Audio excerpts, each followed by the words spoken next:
Oras mga kasama, 7:42 ng umaga. Tatak RMN. RMN News. Diretso Balitang Cotabato. Headlines. Isa patay, 5 sugatan sa ginanap na police operation sa bahagi ng Lanao del Sur kahapon. RMN News. Diretso Balitang Cotabato. 5 dating kasapi naman ng armadong grupo sa Maguindanao del Sur sumuko. RMN News. Diretso Balitang Cotabato. LGU Buwan de Puso sa Buntong, pinahayag na kontrolado ang sitwasyon sa kabila ng madugong bakbakan kahapon sa lugar. RMN News. Diretso Balitang Cotabato. Construction worker naman sugatan sa pamamaril sa Maguindanao del Norte. RMN News. Headline. Rerouting scheme naman kasabay ng first day ng filing ng COC, ipapatupad sa Cotabato sa ngayong araw. Headlines. Isa pang petisyon laban sa UBJP inihain sa COMELEC. Headline. Konan ang UBJP valid kahit may pending accreditation case.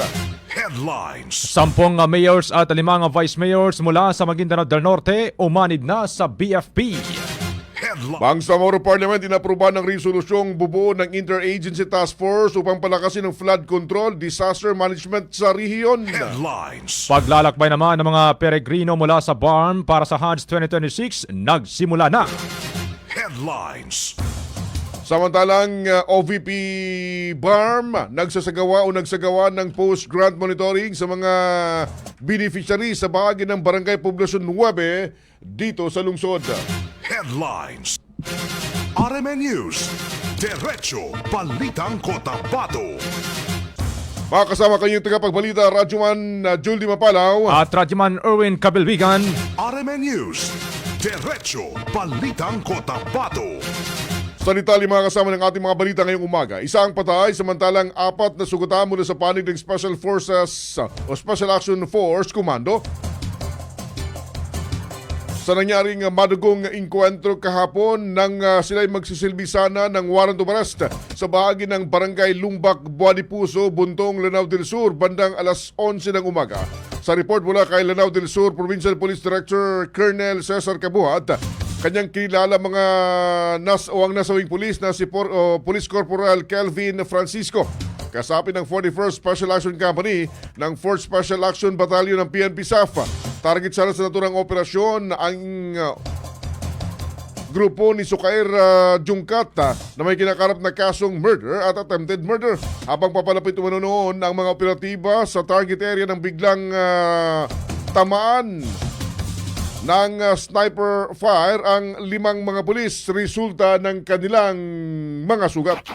Magsaserve ng warrant of arrest against kay Sukair Jungkat, Alex Jungkat at Pais Jungkat dito sa Buwan de Puso, Buntong, Lanao. Hindi nila mapalabas sa area yung target. Nagkaputukan na very unfortunate na tamaan yung team leader ng SAP, si Captain Mid-Ay. Dapli siya sa tagiliran. Si Corporal Mejos, si Bagiwan ang na-transfer. Si Mejos, may tama sa paa pero kagabi rin, kahapon na ilabas na. Tapos isang tao natin, si Saripada, ang tama ay sa kamay at paa pero nakalabas na rin. Unfortunately, meron kaming in action dito na rival, si Corporal Francisco ng SAP.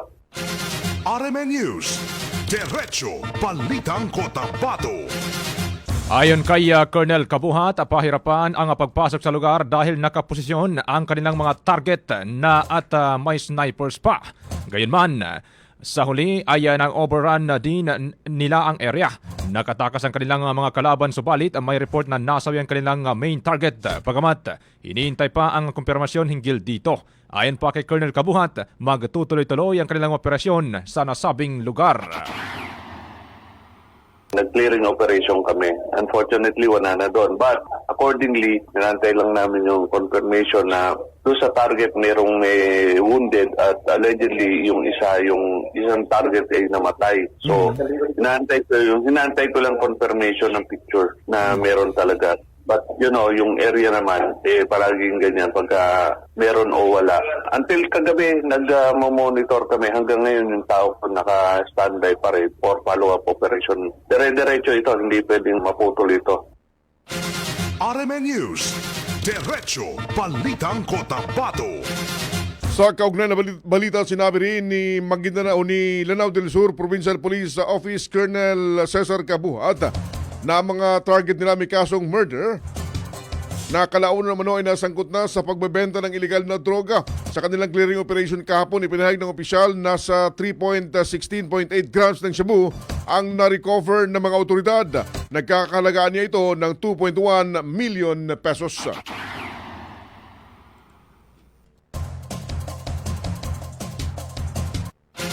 RMN News, Diretso Balitang Cotabato.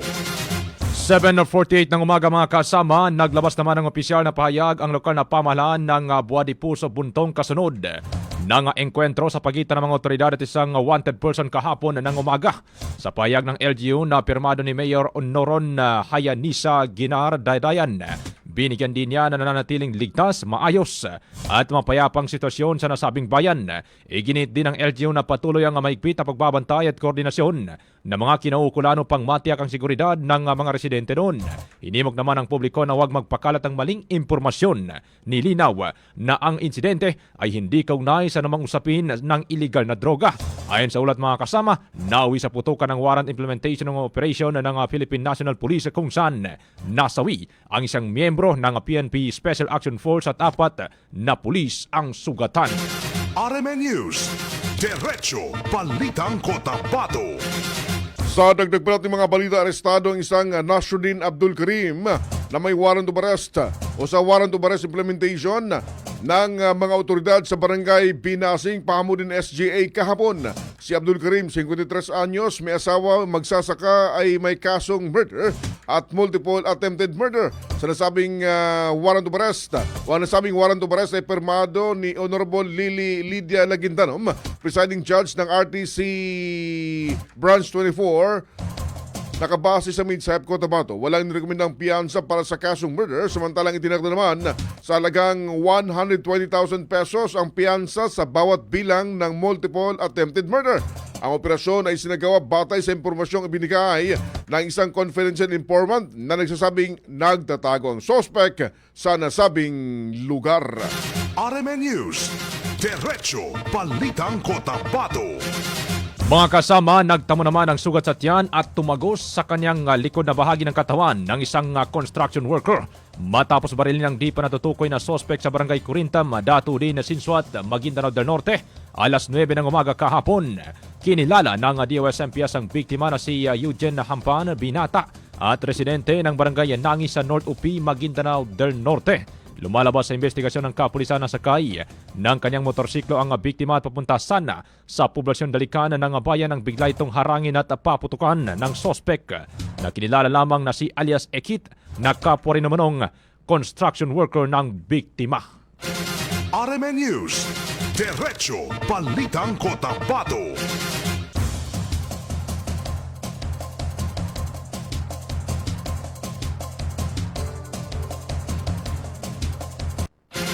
RMN News, Diretso Balitang Cotabato. Oras mga kasama, alas 7:50 ng umaga. Sa dagdag pa nating mga balita, na sagip ng mga rumisponding tawan ng Bureau of Fire Protection ang dalawang empleyado ng isang mall sa lungsod na natrap umano sa elevator alas 4 ng hapon o mag-alas 4 kaninang madaling araw. Hindi umano nakalabas ang dalawang mga empleyado matapos magkaaberya ang kanilang sinasakang elevator. Pagdating ng mga rescuers sa lugar, agad na nagsagawa ng koordinasyon sa pamunuan ng gusali at nagpatupad ng safety procedure para isalba ang natrap. Bandang alas 4:45 ng umaga ay matagumpay at ligtas na nailabas ang dalawang empleyado matapos maibalik ang operasyon ng elevator. RMN News, Diretso Balitang Cotabato. Mga kasama, patay on the spot naman ang isang lalaki matapos pagbabrilin ng di pa nakikilalang sospek sa TV Juliano Street ng Mother Barangay Rosary Heights, Cotabato City. Kahapon ng hapon, kinilala ang biktima na si Nisasio Cabanyog, 39 anyos, residente rin ng nasabing lugar. Ayon sa ulat ng pulisya, pauwi na sana ang biktima sa kanyang motorsiklo nang bigla itong barilin ng sospek na agad ding tumakas. dead on the spot ang biktima dahil sa tinamong sugat sa kanyang ulo at katawan. Patuloy ang investigasyon ng mga otoridad upang matukoy ang suspek at ang motibo sa nasabing krimen. RMN News, Diretso Balitang Cotabato. Makasama sa dagdag pang mga balita, himala na kaligtas ang isang babae makarang tamaan ng kidlat sa barangay Damawato, Tulunan, North Cotabato. Sa kasagsagan ng masamang panahon, sa report na sa gitna ng palayan ng biktima nang biglang kumidlat sa lugar at tumama sa kanya resulta ng pagkakasugat nito. Agad na rumisponde mga rescuer at sinugod siya sa pinakamalapit na ospital para mabigyan ng kaukulang lunas. Sa pinakahuling update, ligtas na ang kalagayan ng biktima at patuloy itong inoobserbahan ng mga doktor. RMN News, Diretso Balitang Cotabato. Kusang loob naman na nagbalik loob sa pamahalaan ng 5 kasapi ng armadong grupo bit-bit ang kanilang mga armas sa pamamagitan ng 1st Mechanized Battalion ng Philippine Army sa pamumuno ni Lieutenant Colonel William Sabado at ipinresenta kay 601st Brigade Commander Brigadier General Edgar Cato sa Barangay Mitimbang, Datonggal Mitimbang sa Maguindanao del Sur. Kabilang sa mga armas na kanilang isinuko ang isang caliber .30 Grand Rifle, isang caliber 50 Barrett Rifle Sniper Rifle, dalawang 9mm Uzi submachine gun at isang M79 Grenade Launcher. Bilang suporta, nakatanggap ang mga sumuko ng paunang tulong na bigas, dilata, relief items at cash assistance mula sa lokal na pamahalaan. RMN News, Diretso Balitang Cotabato. Magpapatupad naman ng traffic rerouting scheme sa Cotabato City ngayong araw. RMN News, Diretso Balitang Cotabato. Ang City Transport and Traffic Management Center, katuwang iba't ibang ahensya ng otoridad, kabilang na ang PNP, Traffic Enforcement Unit, na pinasimulan alas 7 ng umaga kanina sa kahabaan ng Governor Guterres Avenue. Ito'y kaugnay sa unang araw ng filing ng Certificate of Candidacy. Sinabi ni City TMC Chief Muinul na inasahan ng pagdagsa ng mga supporters ng bawat partidong maghahain o bawat kandidatong maghahain ng kanilang COC para sa pagka-district representatives. Line ng traffic rerouting ay para maging maayos ang takbo ng aktibidad habang sinisiguro ang kaligtasan ng bawat isa. Yes, dahil meron po tayong activities ngayon. Filing po ng COC po ng mga parliamentary election po. Inaasahan po natin ngayon ang dagsa po ng mga porters po ng bawat partido. Kaya gumawa po tayo ng rerouting scheme para po sa mga motorista natin, para po mailagay sa ayos ang DOJ po natin at saka yung mga magpapile po ng COC sa ngayon. RMN News, Diretso Balitang Cotabato. Dito mga kasama ay pansamantalang isasara ng mga traffic enforcer ang daanan sa kaliwang bahagi ng kalsada papuntang Governor Gutierrez Avenue o ng Bangsamoro Government Center para gawing parkingan ng mga sasakyan ng mga supporter. Bawat sasakyan na papunta naman at pabalik sa ND Village sa RH8 Cotabato City ay dadaan sa Virgo Subdivision sa bahagi ng Lebac Terminal. Nagsimula ang rerouting kaninang alas 7 ng umaga hanggang sa susunod na 2 araw sa May 7 na itinagdang filing period sa mga kandidato. Actually, dito lang yan sa may Oblit Drive sa Albert Einstein Drive and dito sa may Land Bank Istusan ay bawal po umakyat yung mga sasakyan galing dyan. Pero yung pababa, okay lang sila. Parking tayo dyan sa baba para hindi na po makaakyat yung mga motorista galing dyan. So dito naman sa galing ng downtown ng mga POJ natin, hindi na po sila pwedeng liliko ng ORT, yung papunta ng village, doon na po sila liliko pakaliwa sa may dating terminal po ng Libac, yun yung Virgo Subdivision Road. RMN News, Diretso Balitang Cotabato. Sa mga empleyado naman sa loob ng Bangsamoro Government Center ay maaari lamang magpakita ng kanilang identification card para makapasok at makadaan sa right side ng Governor Guterres Avenue.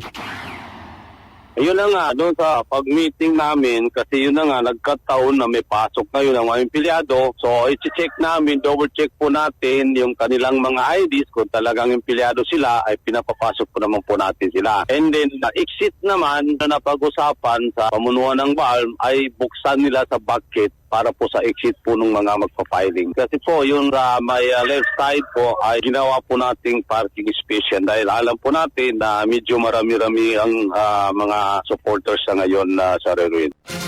RMN News, Diretso Balitang Cotabato.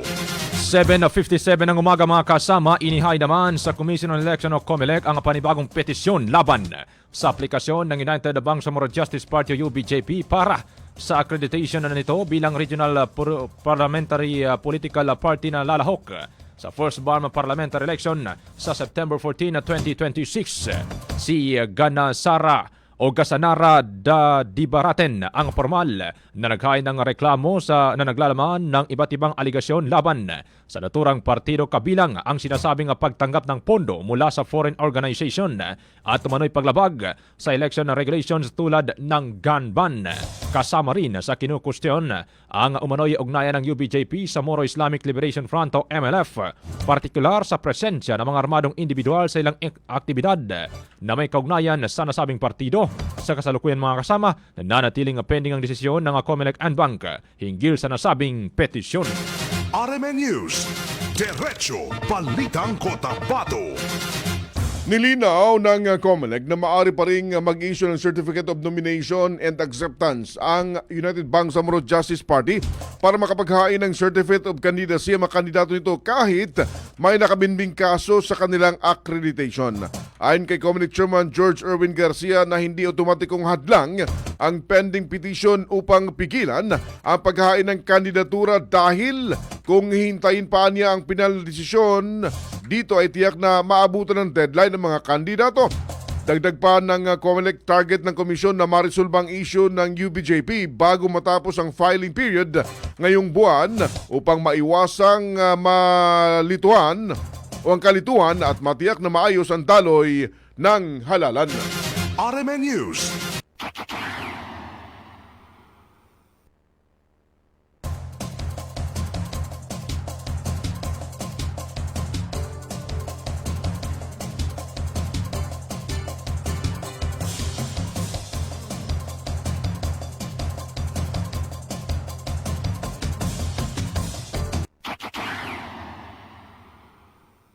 ay bawal mag-file ng kandidatura yung mga mai-issuehan ng PONA ng UBJP. Maliwanag po yan kasi baka magkaroon ng kalituhan. So ibig sabihin, nung nag-file sila nung isang araw sa amin, nung tinatawag na kung sino yung authorized signatory, natural na tatanggapin namin yun kahit na hindi pa nga sila duly accredited. Bakit? Kasi syempre in anticipation na kung sakaling accredited sila, at least may nakafile sila sa amin kung sino yung authorized signatory. Kasi kung hihintayin naman nila, ma-approve muna yung kanilang accreditation tsaka sila magpa-file, tapos na po yung period ng filing. So tama lang din po yung ginawa nila. And again, yung lahat na magpa-file ng kanila pong certificates of candidacy na may kona ng naturang partido, kahit wala pa yung accreditation o yung resulta ng kanilang petition for accreditation, itatanggapin na rin ng local COMELEC namin. RMN News, Diretso Balitang Cotabato. Mga kasama, formal nang kinumpirma ang kandidatura ni Member of Parliament Dato Tawakal Mitimbang matapos niyang tanggapin ang Certificate of Nomination and Acceptance o CONA mula sa United Bangsamoro Justice Party o UBJP. Personal na iniabot ang CONA ni UBJP President Ahud Balawag Ibrahim Al-Haj kasama ang iba pang matataas na opisyal ng partido na sina Executive Vice President Mohagir Iqbal, Vice President for Northern Mindanao Alim Ali Sulaiman at Vice President for Traditional Leaders Dato Mipantaw Antaw Mitimbang Sidral Haj. Dahil dito mga kasama ay opisyal ng kabilang si Mitimbang sa mga kandidato ng UBJP para sa posisyon ng Parliamentary District Representative sa Maguindanao del Sur. RMN News, Diretso Balitang Cotabato. Impunto alas 8 ng umaga nanindigan si Ustads Abdul Wahid Tundok, nominee ng Bangsamoro Federalist Party, na siya pa rin ang tumatayong commander ng 118 Base Command ng MILF. Sinabi niya na ito mano ang panindigan nila kasama sina Interim Chief Minister Abdul Rauf Makakuha na siya pa rin Chief of Staff ng BF MILF. Pinawin ni Sheikh Tundok ang pangamba ng ilan matapos siyang patawan ng indefinite suspension ng MILF Central Committee dahil sa manoy mga paglabag na nagawa nito kasamang ilan pa mga base commanders.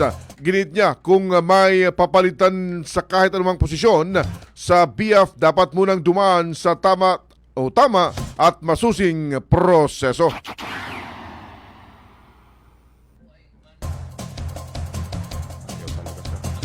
Commander ng 118 Base Command. Hanggang ngayon pa, taman ako yapan si Pupi Staff si Sir Sammy, yung Chief Minister, si Abdurrauf Makakwa. Nandito kami pa sa posisyon. Ito ang sabi nila. Hanggang ako pa, sakipan si Pupi Staff, di ka naman matanggal. Ang sabi ni CM, si Chief Minister, hanggang pa siya pa si Pupi Staff, walang isa ang base matanggal kung hindi na makadaan sa presisyo in Senate Command.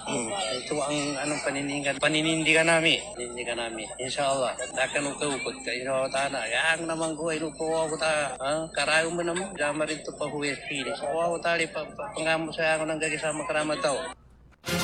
RMN News, Diretso Balitang Cotabato. RMN News, Diretso Balitang Cotabato.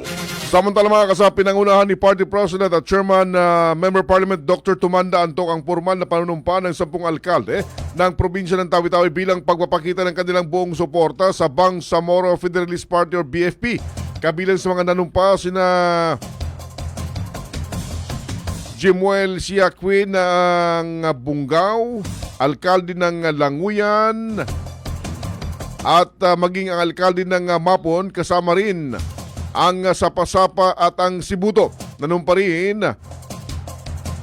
ang alkalde mula sa Simunol, ang Sitangkay, maging ang sa bahagi ng South Obian at ang Tanduas, maging ang bahagi na o ang alkalde ng Turtle Island.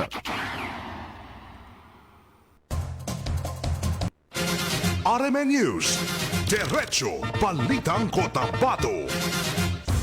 Ikinagalak naman ni Bangsamoro Federalist Party Treasurer MP Attorney Kitam Kadatuan Jr. ang suportang ibinigay ng mga opisyal ng Tawi-Tawi Provincial Chapter Assembly kahapon sa bayan ng Bungaw. Dumalo sa pagtitipon ang mga opisyal ng partido, lokal na pamahalaan at ang miyembro ng komunidad upang talakayin ang mga plano at direksyon ng BFP sa lalawigan. RMN News, Diretso Balitang Cotabato.